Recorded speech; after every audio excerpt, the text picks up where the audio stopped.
Hi everyone, today is November 8th, 2021, and I read Judges chapter 10.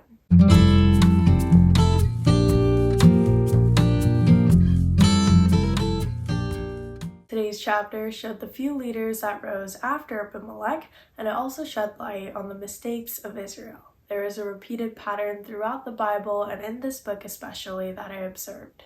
The Israelites first disobey God and are then placed in a situation where they have to pay the price of their actions.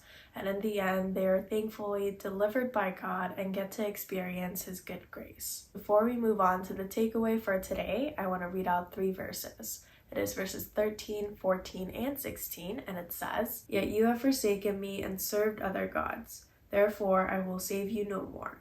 Go and cry out to the gods whom you have chosen. Let them save you in the time of your distress." So they put away the foreign gods from among them and served the Lord, and He became impatient over the misery of Israel.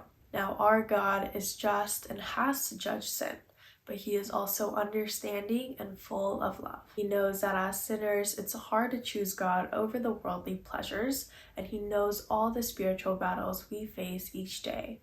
It even says in verse 16 that He grew impatient over the Israelites' sufferings, and as it says in other versions, He was grieved and He couldn't bear it any longer. I want to remind us that this is the kind of God we are able to live with, and I also want to encourage all of us. Let's put down our idols and go to God in a prayer, asking for hearts that thirst for Him, and let's have a week where we return back to our Lord and get back on track. Well, that's it for today's journey. Thank you so much for joining, and I'll make sure to see you guys again tomorrow with the next chapter. Bye!